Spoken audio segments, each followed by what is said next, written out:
Hello all, welcome to the TheMediaHoundsShow. I'm Andrew, call me Hounds. Welcome back to our attempts at a solo Pokemon speedrun. Today's Pokemon is none other than the fan favourite, Charmander, the fire Pokemon. The lizard Pokemon is the Pokedex, the fire type. Charmander is the orange bipedal fire type starter Pokemon available in almost every Pokemon game ever, and it and its evolutions are definitely the fan favourites, at least for Nintendo. If you ever want to catch these runs live, by the way, we do attempt them live on Twitch, so feel free to pop over at any point. And if you like the challenge runs and other types of Pokemon and non-Pokemon based content, why not subscribe to the channel and click the little bell icon to keep updated whenever we upload videos. We'll be sending across a couple of Legend Arceus streams, but I will be doing a slightly separate Let's Play on the channel here, just so that, you just get to experience it from the start properly, rather than me chatting to chat and sounding kind of crazy. For this challenge in Pokemon Blue, I will only be using one Charmander and attempting to complete the game as quickly as possible with just Charmander. Pokédex number 004. Charmander is the lizard Pokemon standing at 0.6 meters, or about 2 feet tall, and weighing in at the not so heavy 8.5 kg, which puts it in the same weight class as Squirtle and our little Duckhound friends, as previously mentioned in the Squirtle video. Charmander, if you couldn't already tell by the tip of its tail, is a fire-type Pokemon. Arguably, it is the hardest starter to start the original games Pokemon Red and Blue with. This is because out of all the 8 Kanto gym fights and Elite Four fights, Charmander is only super effective against one. Lorelei doesn't count. I know she's an Ice-type user, but most of her Pokemon are Water-type. And the rest of and at least 6 are neutral, and straight up 7 fights that are important in this game we are ineffective with fire-type attacks. They struggle. Fire-types in general struggle in Kanto, but we're not going to let this hold us back. The thing about fire-types is there's few and far between, and usually their movesets can be pretty shallow, especially in Red, Blue, even Yellow. Charmander, however, has access to a pretty decent move pool, making it arguably the best fire-type Pokemon you can get in Generation 1. High critical hit ratio with Slash, the best fire-type attack in Pokemon Flamethrower, Seismic Toss guaranteed damage, and Dig will be used to bolster and cover Charmander's weaknesses and strengths, as well as help it against unfavorable matchups. In the early game, we will be relying purely on Ember to get past the rock wall himself, Brock, and his rock-type Gyarados. Afterwards, our access to the moves will open up as we level up and take on the other gyms, making them more doable. My biggest fear is Misty walling us for quite a few levels. I can't help but feel like Misty this time might be the real challenge, really. But I want to stick to the general order I do my runs in, so we gotta do her straight after Brock and before the rival. Most of the time. So let's talk base stats. Charmander has 39 in HP, 52 in attack, 43 in defense, 60 in special, and 65 in speed, totaling out to about 259. Remember, special defense doesn't exist yet, so it doesn't have any bearing on any of these stats. Instead, the calculation uses the special stat in general for that calculation. Meaning we've got a pretty speedy mixed attacker, with HP being the only really crappy stat. That'll probably bite us later on with bigger attacks. There are several rules we'll be adhering to in order to ensure a fun challenge and experience for all, as well as making it more viable for every Pokemon to have a chance. The rules will be shown on screen, as they usually are, as well as the description below. If I remember, please comment and tell me if I did it this time. The first rule is only Charmander will be used for battling in this run of Pokemon Blue. Spearow will be caught to trade for Farfetch, and Lapras will be received, as they will be the HM's workers. Second rule, a set travel path has already been predetermined, so I can't change that outside of very specific instances where it's just impossible, just to allow for the best time. We did deviate from the path the last time, but that was just due to me not paying attention. Third rule, no items or healing will be done in battle. Fourth rule, the missing no glitch can only be used after Giovanni's been defeated, and it's only to be used to duplicate. Now, this is specific Ethers, Max Ethers, Elixirs, Max Elixirs, and Full Restores. This is to ensure a fair test of the Pokemon's battle ability as they get through the Elite Four. It's not fair if you have a load of big moves and you run out of power points. Now, these items can't be used in battle, it's only between Elite Four members. No advantageous glitches can be triggered in order to give Pokemon an advantage over another Pokemon run, unless I can't control the glitch, such as the badge boost. Rule number 6. All data will be collected at the end of every run completed for every Pokemon for every generation. This means eventually we'll have lots of different graphs and data and information to visualize how well each Pokemon does individually. And we are going to expand the series to also redo specific runs. So, for example, with Squirtle, we fought against Blue and his Bulbasaur. We'll be doing a run where Squirtle fights Blue and his Squirtle team, and Blue and his Charmander team will do stuff like that, but that's further down the line there, folks. If you think you can beat me in this type of run, join my Discord, links in the description. Send a link to your own challenge. We have a Hall of Fame section for where we show off your runs. I think we should be able to get a move on now to see how Charmander did. I have written this bit of the script before. I actually started recording, and personally, Misty, even if we pass Misty, Lorelei worries me, and maybe Lance, since we don't really have super effective attacks for his dragons. But let's find out.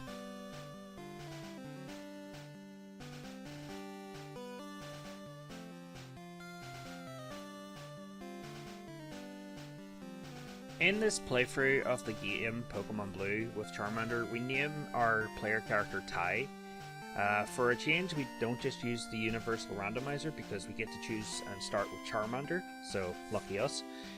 We enter Oak's laboratory where we see our rival already there waiting for us to show up to get our first Pokemon. Our rival's Matt. He will be choosing Squirtle in this run as we pick Agumon the Charmander.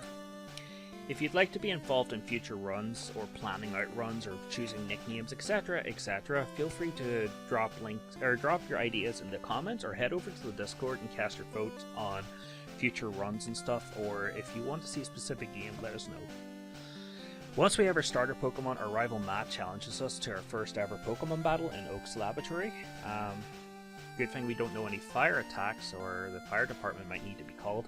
In Generation 1, Pokemon Red, Blue, and Green, the rival will always choose the Pokemon who has the type advantage over our Pokemon, so here's Squirtle. Unlike with Butterfree, who starts off with a pretty decent move in Confusion, Charmander only has the basic Scratch and Growl, so fingers crossed. As far as the first rival battle goes, this was a pretty quick and easy win. 5 or 6 scratches is all it's really needed to put down the tiny turtle, with the typical level up nabbed straight after the battle. One smell you later, and we start our journey towards Viridian City. Route 1 again is rather uneventful. Prepare to hear that a lot in every run, except for a few worrisome ones. Not thinking of Caterpie or Magikarp or anything.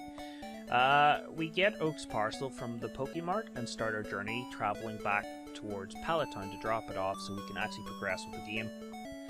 Giving Professor Oak his parcel nets us his newest invention, the Pokédex. Our rival taunts us about telling his sister not to give us a town map, but we've never needed it. Blue, Matt, whatever, get better material, sir. We grab the Viridian City potion for later, you never know when you need it, and move on to Route 22 to do some grinding before we battle Rival 1B, or as I call him, Rival 2. After reaching level 9, I figure we're at a high enough level to win, since we have just learned Amber Attack, but I learnt the very hard way that I was very wrong. The rival starts out the battle with a level 9 Pidgey, a normal flying type Pokemon that just loves to abuse Sand Attack. It's like my sworn enemy of Pokemon Generation 1 games. It takes a few Amber Attacks to actually take down the bird. Next up is the rival's starter Pokemon, his Squirtle. The battle starts out pretty much hit and miss as Squirtle whittles down our Charmander's HP until we have 7 HP left, and then finishes off us with a Bubble Attack. After this loss, I realised Charmander's just maybe too low a level to actually win this fight. So we level up to level 10 and edge forward towards level 11 so that we can level up after the Pidgey just to give us the stat boost. I think that might help do more damage. Upon healing up after reaching level 10, we rematch Matt, and again he starts out with his Pidgey. It goes pretty much the way it went last time. Charmander cooks up the bird to a crisp, and Squirtle comes out and begins attacking our little fire lizard as we continuously scratch at the tiny turtle until it faints. We level up to level 11. I feel like if we had have approached this battle maybe a level or two higher, specifically around level 12, we probably would have done better. So if you're going to take on this challenge, I do recommend level 12, but it is doable at a lower level with more luck. The other way, we beat the rival at level 11 in the first 20 minutes. Moving on from that battle, we burn our way through the Cerulean Forest and the different bug catchers along the way, and we arrive at Pewter City. Brock's gym, as it often does for a lot of Pokemon that will take this solo run challenge on, scares us, and our little Charmander, as both his Pokemon resist our fire attacks, and Scratch is extremely ineffective against the two rock Pokemon and their granite hard defense. To ensure that we are at a high enough level to take on Brock, we face the Light Year trainer before Brock, so we gain some extra experience, netting us up to level 14. We heal up before taking on Brock, so that we don't make the mistake we made with the Squirtle run. And the battle begins. Brock opens up with his level 12 Geodude. It's a defensive little rock with arms that hits pretty hard when you're not prepared. We start using a couple of ineffective Ember attacks. We chose Ember because special attacks are more effective against Geodude and the Rock Gyarados than what Scratch would be, a normal attack. Both of Brock's rock Pokemon have actually quite low special, and there's also a 10% chance we could burn Brock's Pokemon. Now this would mean Brock would be stuck in a full heal loop until he runs out of them. He has 5 for each Pokemon, so that's why I chose it. After the Geodude goes out comes the Rock Gyarados. Now Brock's Rock Gyarados is level 14. It's a speedy stone wall of a Pokemon that likes to use Brock's signature move, Bide, to reflect most of the damage we deal to it back at us at double the power. Luckily, unlike with Butterfree, Agumon actually has access to other moves that don't do any damage, aka Growl. So with that, we swap between Ember and Growl depending on if it was a Bide turn or not, taking down the Rock Gyarados. We earned Brock's badge, the Boulder Badge. This means we get to use a HM that we'll never bother looking for, HM Flash, outside of battles. Now the Boulder Badge also gives us a 12.5 increase to our attack stat on all our Pokemon, but Charmander is the only one we care about. This will help Blaine extra damage later on. Before leaving Pewter City, we stock up with some Pokeballs so we can capture the necessary Pokemon we need to complete the game with HMs. Aka Spearow. Once got the Pokeballs, we start making our way towards Mt.Moon, fighting all the right trainers along the way because we're going to need as much experience as possible to defeat Misty and her water-type army with my Agumon. We nab ourselves the Spearow on Route 9, I think it is, you can correct me in the comments, to be used as trade fodder for Dux the Farfetch. We'll be getting him later on in Cerulean City. In Mt.Moon, we grab the rare candy and grab the hidden ether. There are about 12 obtainable rare candies in this game, with an optional additional one being obtainable after the Pokemon League in the post-game. For now, we'll be collecting the first 12 along the journey. After burning our way through Mt.Moon and the local wildlife here, we arrive in what seems like one of the most important choices any Generation 1 Pokemon fan will ever have made. The Dome Fossil, or the almighty Helix Fossil. Do we praise Helix, or do we turn to Anarchy? Ultimately, I'm really unsure what to pick, but this time I'll go with the almighty Dome Fossil. Let there be chaos!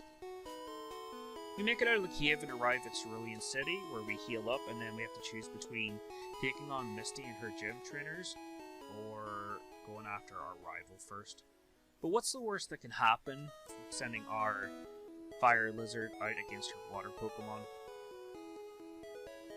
Well, we'll find out. The first trainer of the gym uses both a horsey and a shelter. During our time in Mt.Moon, we made sure to teach Agumon the TM we found for Mega Punch.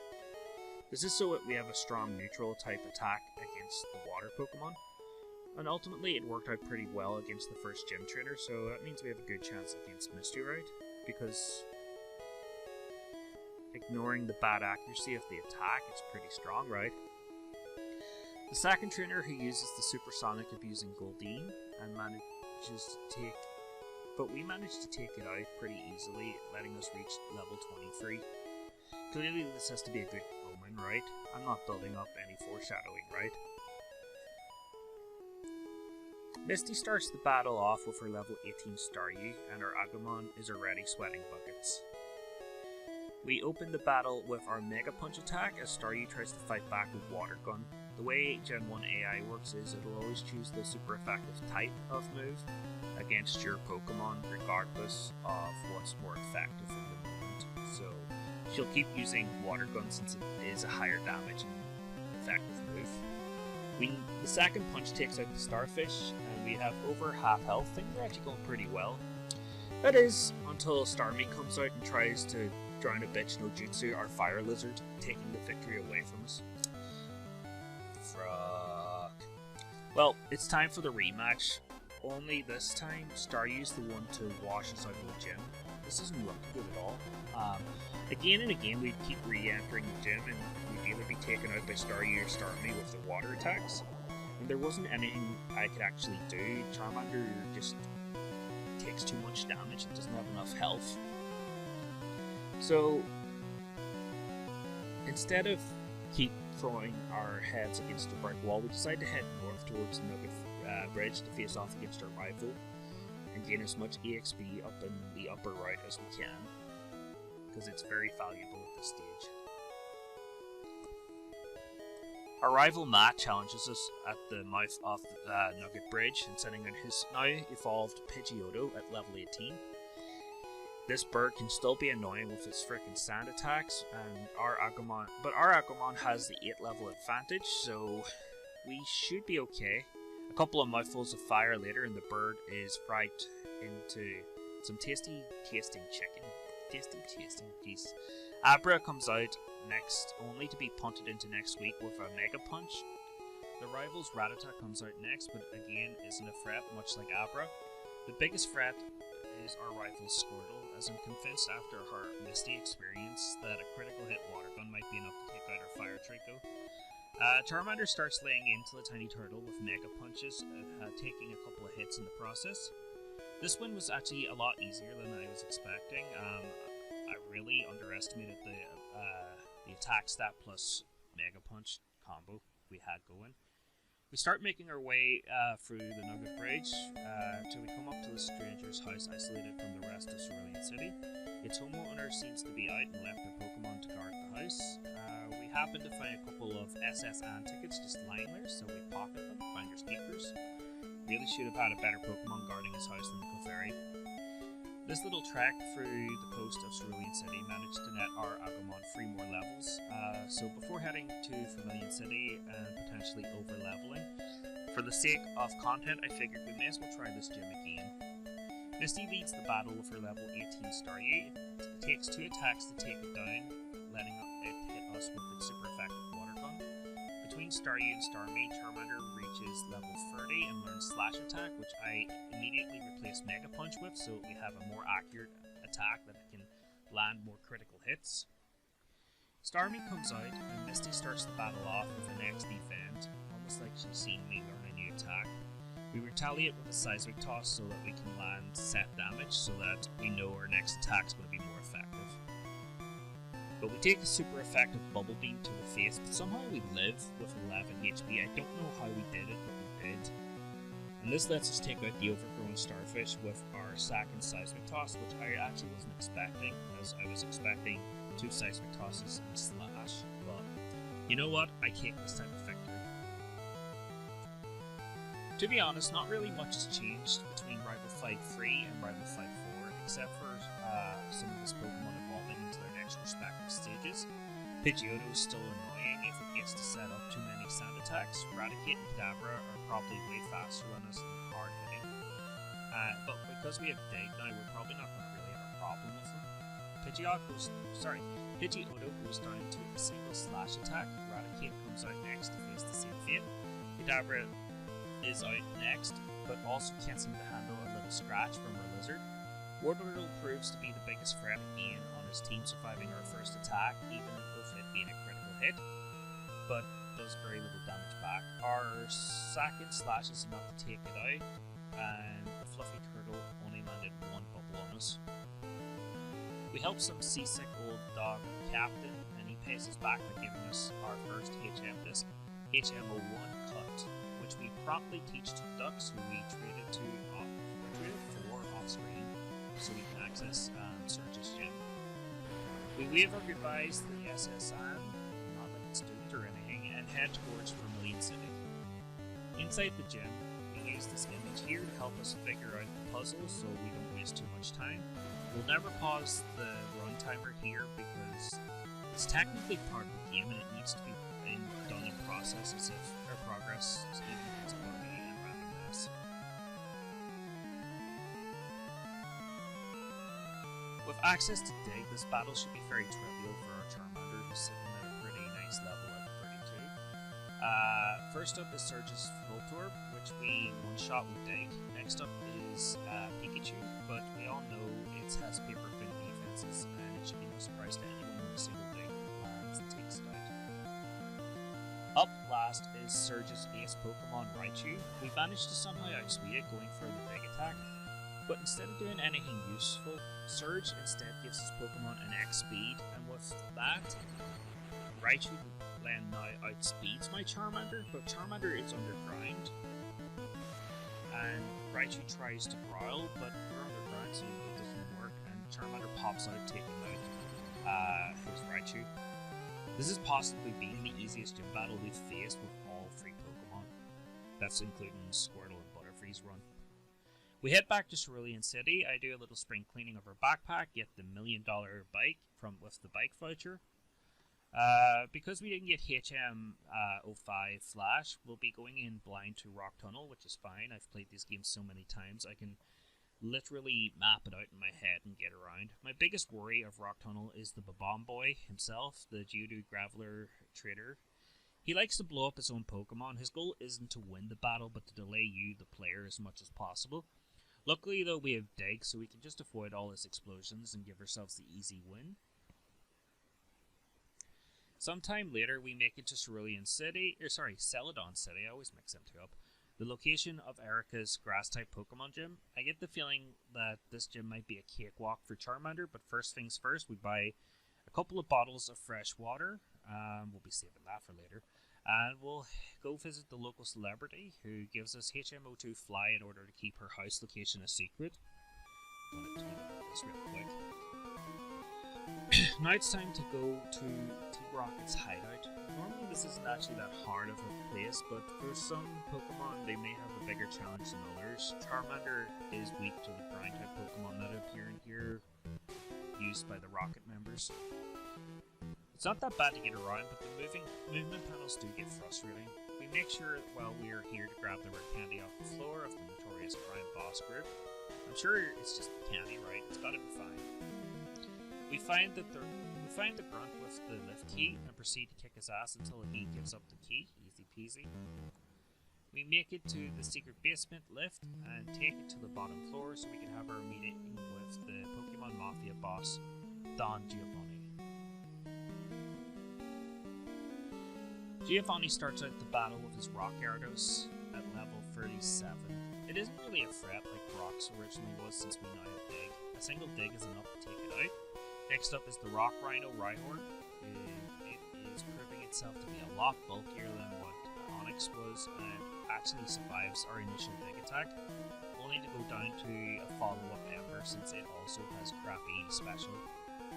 Last but not least is his Kangaskhan. It comes out, and this thing can take a beating, usually. Being a bulky normal type Pokemon, there isn't very much you can do to it outside of fighting attacks, and Gen 1 doesn't really have a lot of great fighting attacks. But Giovanni's AI the genius that it is, decided to lock itself into Rage, one of the worst moves, especially in Generation 1.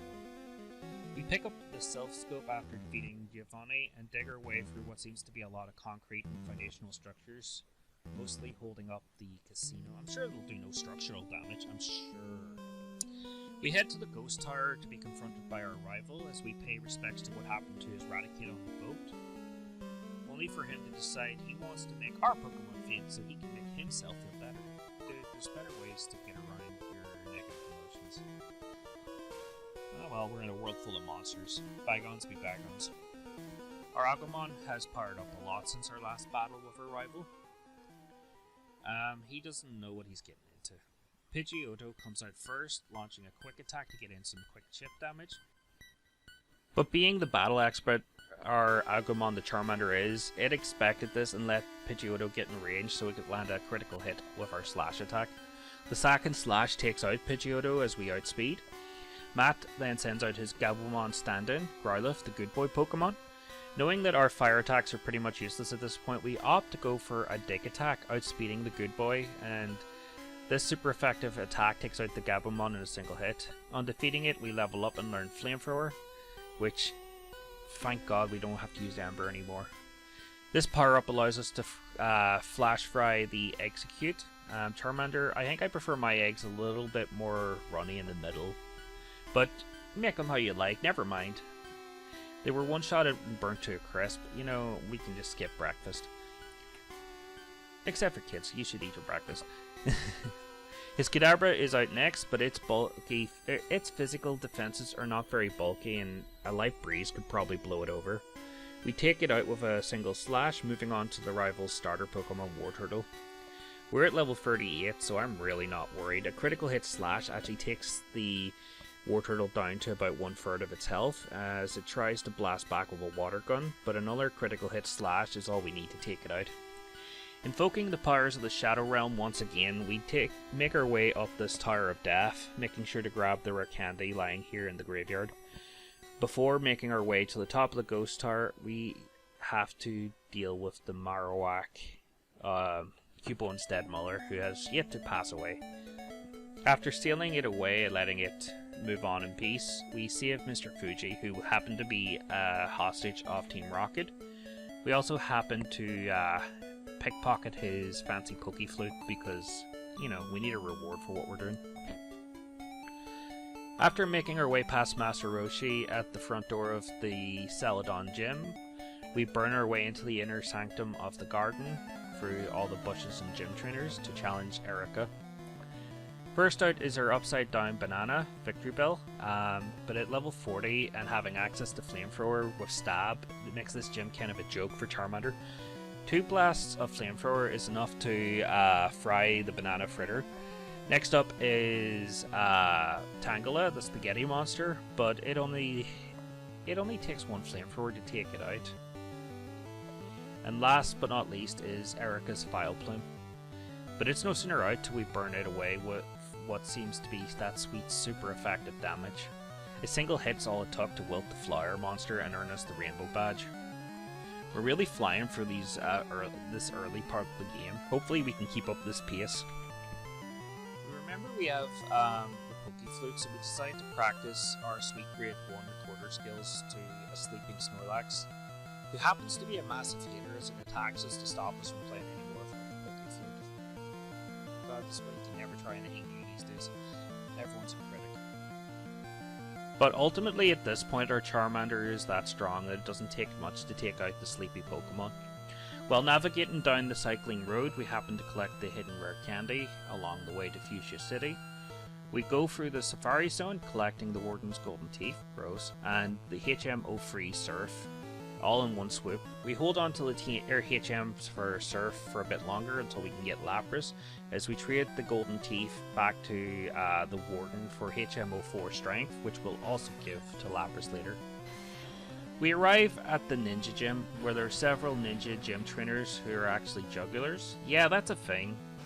At least in this game, they use Psychic and Ground-type Pokemon, and a Poison Pokemon type gym. And I'm pretty sure even the gym leader himself doesn't really know what type of Pokemon a Ninja type is. He uses his poison Pokemon, yes, but technically in Pokemon Yellow, all of his poison Pokemon are also bug-type Pokemon, so it has me wondering, why not just make him a bug-type gym leader? Or at least give him a Cypher, since it's very Ninja Fiend out of all the Generation 1 Pokemon. After all, he uses a lot of bug Pokemon even in his debut as the Elite Four member in Johto in Pokemon Gold, Silver, Crystal. So would it really be too much of a stress? Heck, even Sabrina uses a Venomoth, a bug poison type, in her gym team. So why can't Koga use Cypher? It doesn't even have to be his ace Pokemon. Anyway, we find our way into Koga's inner room past all the invisible walls. Koga leads the battle with his level 37 Coughing, who has Smokescreen, which can make the battle very annoying if we don't take it out quickly. It takes 2 dig attacks to take out the first Coughing, which is a little worrisome for the weeds incoming later.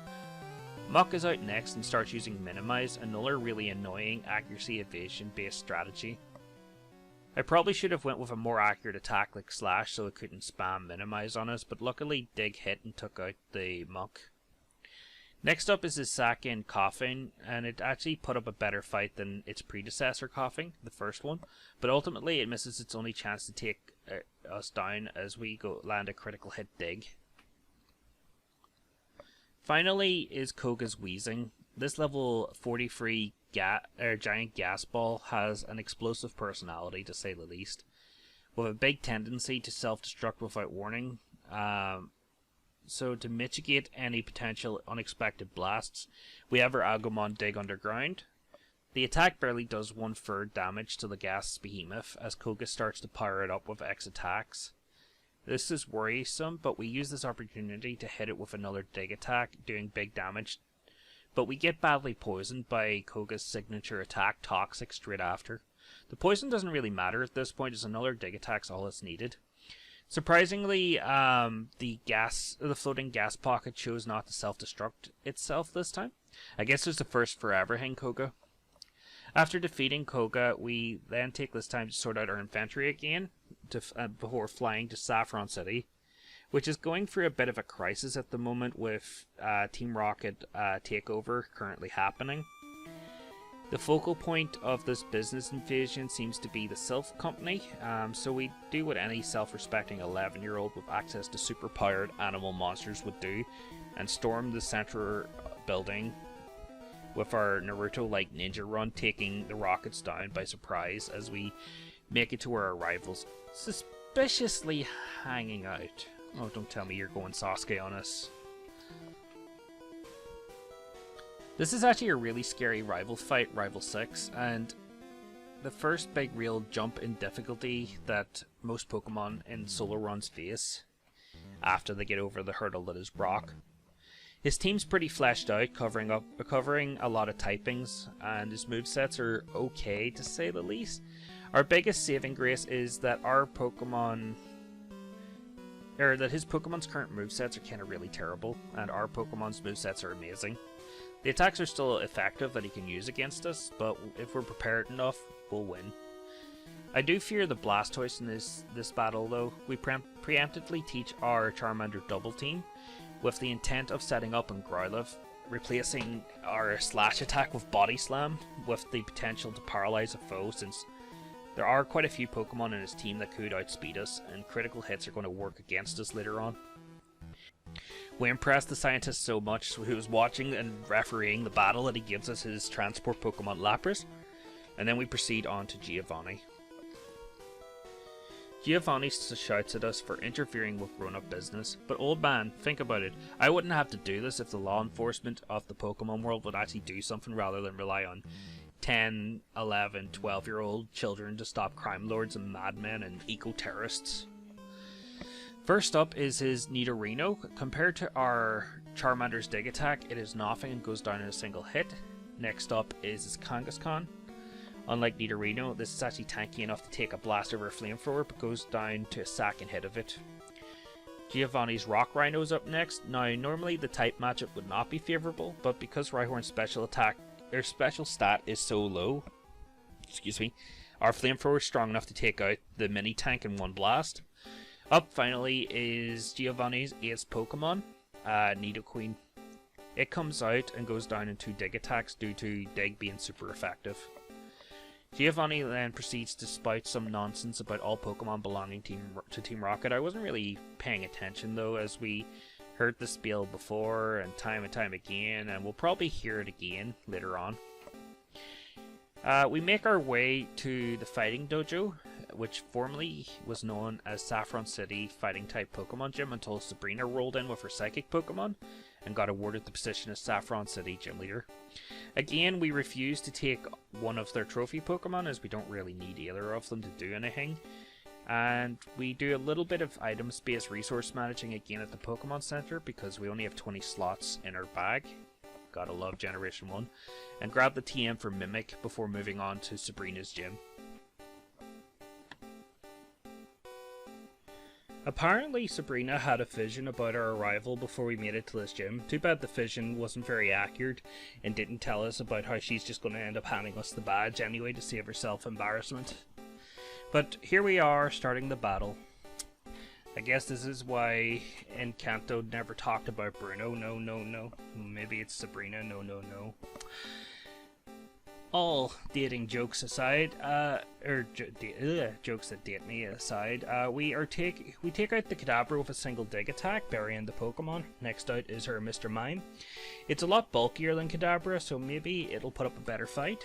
When Mr. Mime comes out to battle, and I know it really can't do much to our Charmander, so we start by setting up double team attacks so that we're ready to take out the Alakazam when it comes out, when it's its turn to be burnt to a crisp. Like a moth to the flame, Venomoth comes out and is immediately engulfed in our flamethrower attack. Alakazam's finally out, and I figured Dig from Agumon will be enough to take out the Alakazam. So I switch it up and go for Body Slam to get some major damage, and thanks to all the double teams we end up dodging Alakazam's attempt at attacking us as we wipe the floor with Alakazam and its spoons. We dig out of her gym and then fly straight to Palatown so we can surf to Cinnabar Island. We immediately, upon disembarking our Pokemon, proceed to buy some max repels to ward off any future encounters so we don't get slowed down by them, and heal up our Pokemon at the local Pokemon Center. Nothing of real importance happens in the Secret Mansion, or Abandoned Mansion, whatever you want to call it. We locate the 2 rare candies, the one hidden and the one lying in the room where the secret key is. We decide to skip the gym trainers this time, who all seemingly suspiciously seem to be burglars, as they seem a little shady. Anyways, upon making it to Blaine, we immediately start our gym battle. He sends out the good boy Pokemon Growlithe. Agumon uses Dig Attack and we go underground. Blaine, in all his genius, decides to use a preemptive Super Potion on turn 1. We surface, one-shotting the good boy. Blaine then sends in his next Pokemon, the My Little Ponyta Kanto edition. It's no sooner out to it's taken down with another single dig attack. We outspeed the Rapidash that was sent out next, and go underground again, coming back up with a surprise attack. Surprisingly though, it wasn't a one-shot, and managed to land a stomp on us before we got back underground. This time Blaine uses his Super Potion correctly, healing up his fiery unicorn, only for it to be taken out by the following dig attack. At this stage he should really be using Hyper Potions. Lastly, Blaine's Arcanine, the supposedly legendary Pokemon. Again, like all other fire Pokemon, we immediately use Dig Attack, doing 2/3 damage to him. Arcanine strikes back with its takedown attack, doing massive damage, taking some recoil in the process. Charmander then is tanky enough to ward off that attack and finish it off with another Dig Attack, taking out the Lion Dog Pokemon, netting us the Volcano badge. Articuno is the next challenge for us to take on. It's the first of the legendary bird trio for us to test Agumon's metal against. Articuno is an ice flying type, which means our fire type attacks are going to be doing massive damage. A quick repel upon entering the cave, and a strength puzzle later, we arrive in the cave inlet to challenge this majestic bird. We deal just under 50% damage to the Ice Phoenix with our Flamethrower attack. Articuno fights back with its peck, but barely does any more damage to our Charmander than Blaine's Rapidash's Stomp tried to. With the second blast of Flamethrower, we just fall short of taking out the bird as it continues to fight back by pecking at Charmander. I guess the AI doesn't see Ice Beam as a better attack, even though I'm pretty sure it would do more damage than Peck at this stage. We finally take down the legendary bird with one glorious burst of flames. Next is to get to Zapdos, so to do that we dig out of Seafoam Cave and fly to Cerulean City, healing up our Pokemon first in the Pokemon Center there. We make our way towards Rock Tunnel, surfing past the old abandoned power plant, and using a max repel we climb in and make sure to grab the hidden rare candy that's lying on the floor, and a quick save before we take on the legendary Bird of Thunder. We don't really have any hard-hitting moves for Zapdos, since Electric's neutral and Flying's neutral to fire, and we can't hit it with ground. But hopefully our Flamethrower and Body Slam will be enough. At least this time we don't have to deal with the weakness to Zapdos' electric or flying type attacks like Butterfree or Squirtle had to. The Lightning Phoenix completely destroys our little Charmander in the first couple of attempts. To save a bit of time, we skip ahead towards the battle where we were successful. After several failed attempts, I conclude that using a few double teams is the only way to get past Zapdos at this level. It's not the fairest tactic, but to be fair, it does prove to be fastest, and Zapdos is a legendary. Once our evasion is raised to the max, to the point where the Lightning Phoenix struggles to land a hit, we lay into it with our Stab Flamethrower attacks. After defeating Zapdos, that leaves the last legendary bird to take care of, Moltres. But we don't really need to worry about it until we get to Victory Road. We receive word that Viridian City Gym Leader has returned to his post, and we make our way to the Viridian City. Upon battling our way into the intersectum of the gym, we learn that Viridian City Gym is run by Giovanni, and the whole point in the building is to be a front for his Team Rocket organization. We still need that 8th gym badge, so we gear up for the battle against the Viridian City Gym Leader, Giovanni, the gym leader who has been hyped up to be the strongest gym leader and Pokemon trainer in the Kanto region, not including the Elite Four members. Giovanni starts the battle out with his Rhyhorn, the Rock Rhino. We toast the Rock Rhino with 2 blasts of our Flamethrower due to its special stat being so low. He then sends out his Dugtrio. We tried to toast the Free-Headed Mole only for it to survive and run scared digging underground. The thing is, because it's faster than us, our Agumon now has a chance to use Dig, and we get underground before the Dugtrio comes up, dodging its attack. We then take it out in the next hit as we surface with our Dig attack. The Queen sent out, and another use of Dig attack as Giovanni sets up her with a Guard Specs, lets us get off another Dig, finishing off the beast. Nidoking comes out next, and we reiterate what we did to Nidoqueen, using Dig twice to take it out. Lastly, Giovanni's ace Pokemon, Rhydon, comes out. We open up with Flamethrower, as Rhydon's special stat isn't great. It's barely much better than Rhyhorn's even. Doing 4/5 damage to the bipedal Rhino monster.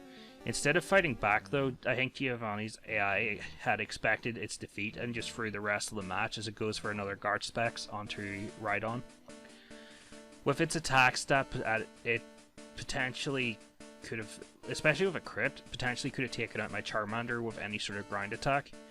But not being one to turn down a free win, we take this opportunity to wipe the floor with Rhydon and the rest of Giovanni's hopes of ever making Team Rocket a worldwide organization. We make our way out, healing our Pokemon before heading off to the Indigo Plateau, only to be stopped by our rival who wants a quick pre-league rematch warm-up. That's a tongue twister. He opens the battle with his level 47 Pidgeot. We hit the big bird with our strongest attack, Flamethrower, doing around half of its health and damage, even getting off the burn. Clearly, we lit the Pidgeot's head crest feathers on fire as it tries and fails to use Whirlwind to blow them out. And the fire as we finish off the big bird with another blast of Flamethrower. Kentucky Fried Pidgeot, anyone? Next up is his level 45 Rhyhorn, but this Rock Rhino again shares the common flaw with all of its species. Low special stat, and its current moveset makes it extremely unthreatening. We open up with a Flamethrower dealing massive damage as the Rhyhorn decides to wag its non-existent tail, which insults Charmander so much that it just blasts it with another Flamethrower to finish off the Rock Rhino. The good boy Pokemon Growlithe is out next, but it doesn't have any moves to hurt our Charmander, so we freely set up double teams to prepare for the battle against the rival's Blastoise, the only Pokemon in his team that could actually do damage at this point. A simple dig attack's all we need to take out the good boy, and that's once we're done letting our Charmander play with it. A dozen eggs make their way to the battlefield only to be deep fried by our Flamethrower attack. His Alakazam must have smelt the fried eggs and came out with its spoon sharpened. A single dig attack though is strong enough to take down the Psychic Fiend. Once Blastoise comes out with its cannons aimed high, we have our Agumon body slam the giant turtle, paralyzing it. Most likely because the turtle knows it can't easily hit our speedy lizard boy, it withdraws into its shell to try and raise its defense. Realizing it's trying to draw out the battle, I switch up strategies for our dig attack, reducing Blastoise's chances to attack us as it tries to build up its defense. It's paralyzed, so we have max evasion, so every other turn we are underground, meaning that within time we actually win the battle. With that, the rival's been defeated, and we make our way towards the Pokemon League, showing off our badges we've earned along the way. Making sure to pick up that hidden max Ether en route to Victory Road. Victory Road is simple enough, and with enough max repels, there's no challenge in here. We make sure to pick up the rare candy lying in the corner of the cold dark cave built with exploding rock monsters, as we make our way around to the Static Phoenix encounter. We approach the Fire Phoenix Moltres, prepared for a tricky battle since we this time have no directly effective attacks to use on the Kantonian Fiery Chicken. But this reality, Moltres has no super effective attacks against us either. We open the battle with our Body Slam attack, dodging its Fire Spin, and our third Body Slam is all we need to paralyze the Spicy Chicken, leaving it in very low health as the last Body Slam connects, taking out the turkey. We make our way out of Victory Road and start to try and hatch a plan on how to take on the Elite Four. We stock up on items like full restorers, deposit our HM workers who've done an exceptional job for us, and we make our way towards the gates of the Elite Four. Lorelei is up first. She uses a combination of Ice, Water, and Psychic Pokemon. Her specialty is specifically Ice, but I'm not gonna lie, I'm very worried about this battle. Dugong is out first, figuring it would be our best bet. I have Charmander start with to set up its double team attack to boost our evasion. Once set up, we start laying into the overgrown sea lion with Body Slam attack after Body Slam, only for it to fall asleep on us, healing up all the damage we managed to do. Lorelei also takes this moment to heal it up again after we land a critical Body Slam when it wakes up to have it rest again. We eventually do take down the Dugong, and our Cloyster's out next. Cloyster actually has the worst special defense out of her team, so we switch from physical attacks to our only special attack, Flamethrower. We roast the giant clam, even getting a burn on it, and on the next turn Flamethrower cooks it properly. Slowbro comes out next, and it honestly is probably the tankiest beast in her team, especially with Amnesia. We start the battle by body slamming it, hoping for a paralyze so that it doesn't get a chance to blast us back with Water Gun. We decide to swap strategies and use Flamethrower, and we find out that that deals a lot more damage than what Body Slam did. The easiest member of her team to take out is Jinx. It comes out to get blasted by a single Flamethrower attack, melting her away. Once it goes down, Lapras comes out, Lorelei's ace Pokemon. Flamethrower surprisingly does a lot of damage to the Loch Ness Monster, as it misses its chance to counter-attack us with its own attack. Our second Flamethrower is strong enough to defeat the Lapras and melt away any hope that Lorelei could ever beat our Charmander. Let's hope we don't have to redo that battle many times, because I feel like that might have been a little too lucky. Between battles, we use our full restores and a couple of Ethers to get our Charmander ready for the next round. Unlike Lorelei, Bruno is arguably the weakest of the Elite Four members of Kanto, using a combination of fighting and rock Pokemon. His specialty is fighting type, and most special attack Pokemon tend to wreck his team pretty easily. is Rock Gyarados, a non-fighting type Pokemon I might add. Comes out first and goes down very quickly to a couple of Flamethrower flurries. The Punching Fiend comes out next, putting its fists up, ready for a good battle, only to realize it's playing with fire as it tries to box with our Charmander. Flamethrower takes it out in one blast. Next up is the Kicking Fiend, who will be sharing the same fate as its Punching Brelorin, as lighting it on fire makes quick work of it. The second Rock Gyarados comes out, and it just is the same as the first. And finally, Forearms eventually comes out as Bruno's ace Pokemon, Machamp. According to the Pokedex, it is a master of all martial arts. Impressive. But then again, I have a small fire-breathing lizard that doubles as a walking, talking flamethrower. And no amount of fancy martial arts is going to mean anything to our firepower. A burning building usually beats a martial artist, unless they're like super powered. Quickly moving on from the fire damage caused by this battle, hopefully it doesn't actually sue us for the damages. We move on to Agatha. Agatha arguably is the trickiest Elite Four member to deal with.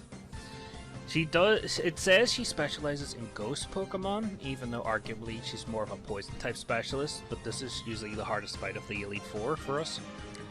First up is her Gengar, which seems overly obsessed with trying to eat Agumon's dreams.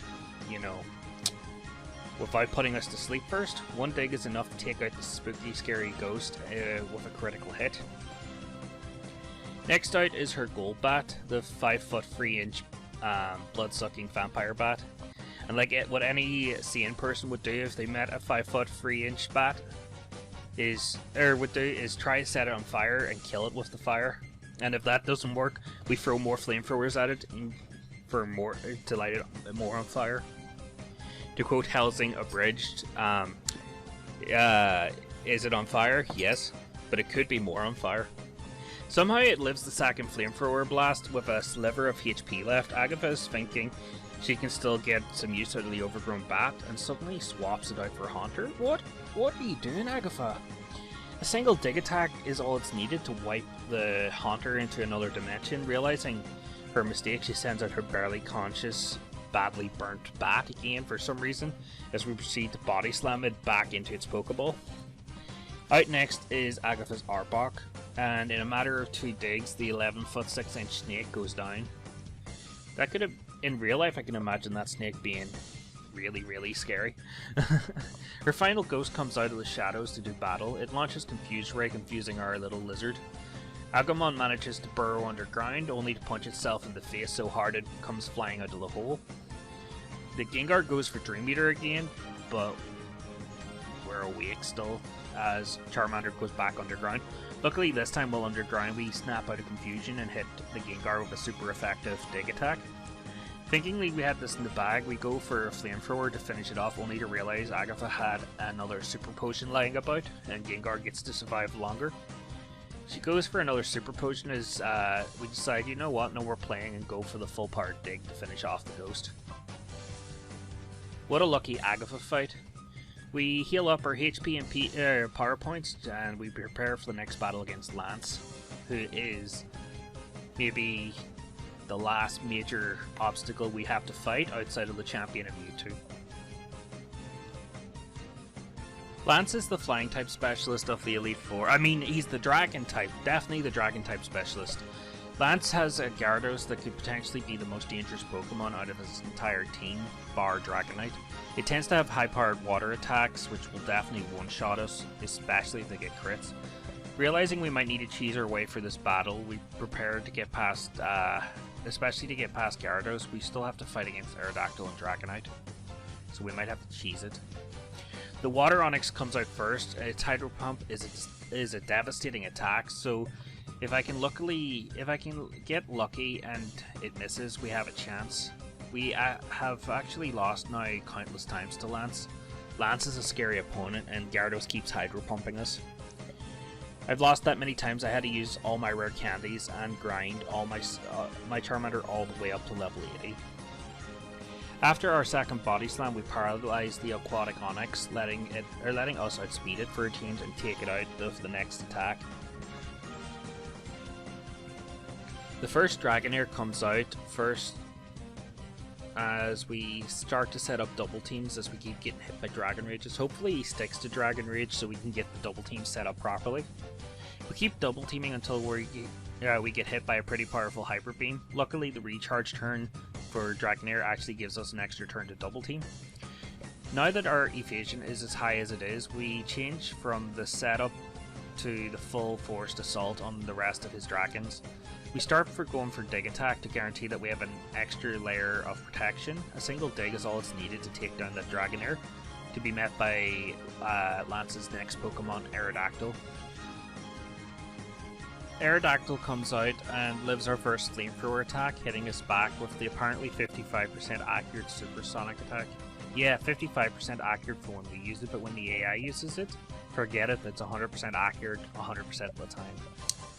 Agumon manages to look deep inside itself and find its inner peace to blast Aerodactyl with the second flamethrower, taking out the ancient wonder of the world. With only 86 HP left, we prepare for the worst, but apparently the sight of Lance's Dragonite is enough to snap Agumon out of confusion. We start trying to body the dragon with our Body Slam attack, hoping to paralyze the beast.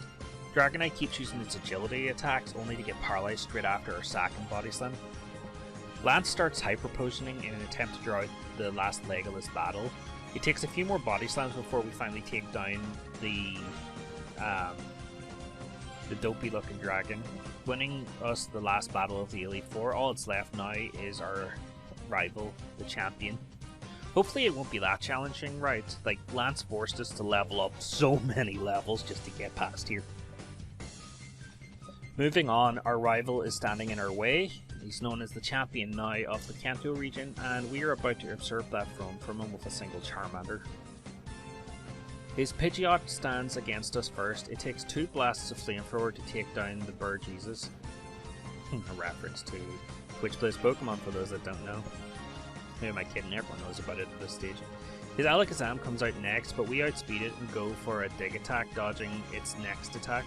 Somehow it survives and barely gets off a recover, bringing it back up to just above half health. We go for another dig attack, and luckily Alakazam doesn't go for a reflect, letting us take it out. His bipedal Rhyhorn comes out, and since it has no moves that are very effective on us, it makes the best Pokemon to set up our double team attacks to prepare for Blastoise. 2 flamethrowers later, and the Rock Rhino is out.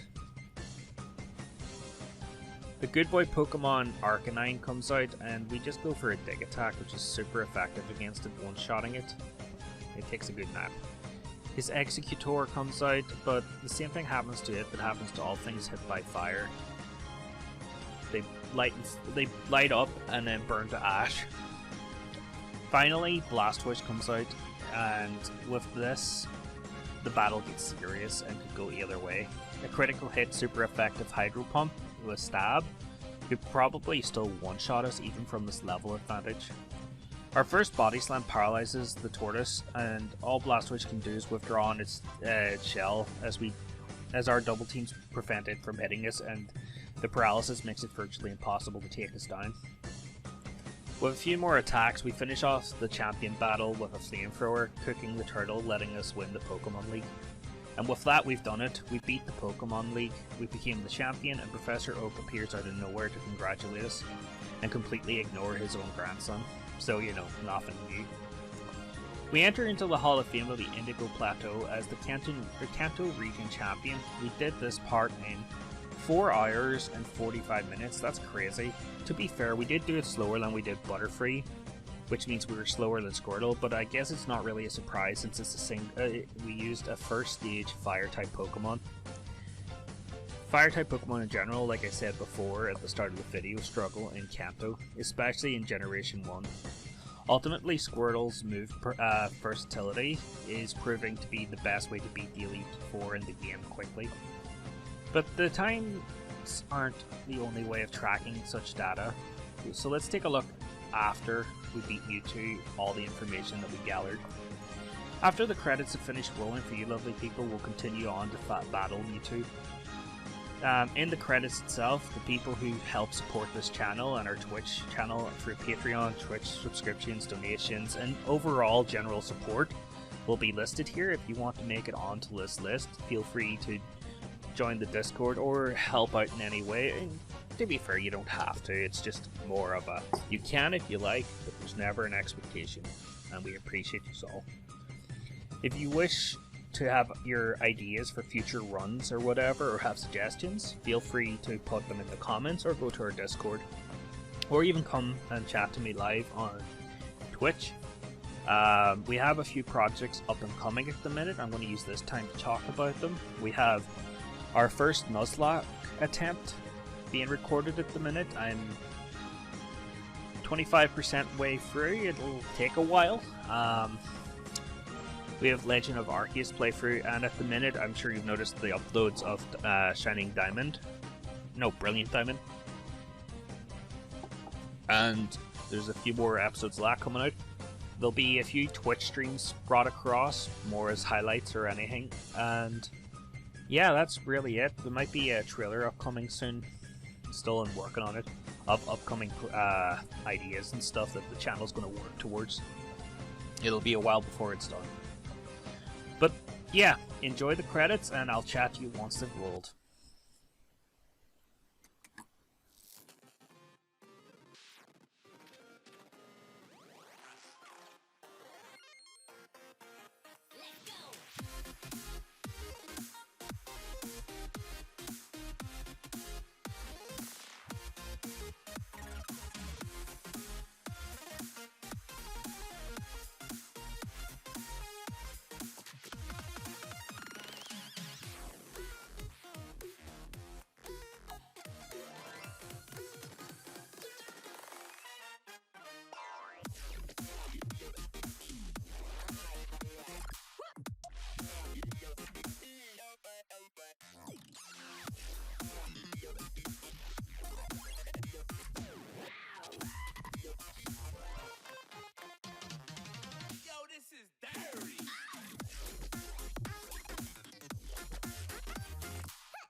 We navigate ourselves to Cerulean City for the last time, and with our notoriety, we gain access to the apparently most dangerous cave in all of Kanto. We traverse the maze to find a Pokemon that's been written in notes on Cinnabar Island, Mewtwo, an artificially created Pokemon, the clone of Mew. After a bit of grinding, we're ready. We open the battle against this level 70 beast and go for Body Slam, hoping for the paralysis. To no surprise for anyone watching, Mewtwo outspeeds us, but tries to use Recover on the first turn, healing nothing. Our Body Slam then hits the beast, paralyzing it as we go for a second Body Slam, now outpacing the monster. Mewtwo eventually lands a Psychic attack on us, nearly taking our Charmander out. It manages to live with 80 HP left, and we get off a couple more Body Slams, leaving Mewtwo with very little health left, and instead of healing with Recover, you know, the smart move, it decides to try and set up a barrier to prevent any more damage coming through. Okay. We finish off the beast with one last Body Slam, bodying it into the rock, embedding it there, letting us completely take down Generation 1 with only Charmander. We defeated Mewtwo and completed the entire game within 4 hours and 52 minutes. A pretty respectable time given this is only the third run we've attempted so far. But somehow each run sequentially gets, longer. It takes us longer to get through. The other 2 runs were faster and all, but all 3 runs are pretty close together within the 4 to 5 hour mark. Our Charmander stats at the end are at level 82, 202 HP, 122 attack, 113 defense, 151 speed, and 118 special. Our final moveset is Flamethrower, Double Team, Body Slam, and Dig. Throughout this challenge run attempt, I have been tracking a few different things that I want to use as a way to track which Pokemon's truly the best of the best in each region, along with how they perform overall, and which does better in what region and what generation of Pokemon. There's a lot of questions like this I really want to answer, and using this series is the best way I find for myself, as well as presenting it to you in hopefully an enjoyable way. It's more fun this way. All in all, the following statistics and information will be popping up on screen to help visualize what we've tracked so far. Eventually, once we're maybe on our 4th or 5th run, we'll have a little bit of the preview of the list that we started. First thing that I track for this run is, by continuously rewatching the recorded footage, was the win, draw, and lose rate of our Charmander, taking into account resets. All Pokemon start with an ELO score that I have presented them of 1000. The ELO score can be the ELO score is altered by predetermined arbitrary numbers that we've come up with. If you want a list of them, you can request it on the Discord. We keep our challenge runs pretty open like that. What the hell? Overall, I would say my Charmander run went pretty well. We did complete the game at a lower level than Butterfree did, but this is probably because Fire-type Pokemon take more neutral damage than what Bug Flying-type Pokemon do. There really isn't anything I could think of to improve this run, but who knows, maybe you watching can think I could do better or do things to improve this run. This is only my first attempt. If so, leave it in the comments, and I also challenge you, try a Charmander run on your own and to post your time in the comments below. If you join my Discord, links in the description, you can post your video there or a link to your video of your attempts. We even enjoy failed attempts, and eventually I will be posting some of my own eventually. But you can comment below or go to our Patreon chat or Discord server on which Pokemon to do next. Stay tuned for more in the future, Pokemon fans, and see you next time when we rely on an evolutionary wave to wash away the competition. Think you know which Pokemon I'm doing next? You think you have an idea? Well, post your comments in the below and we'll see if you're right.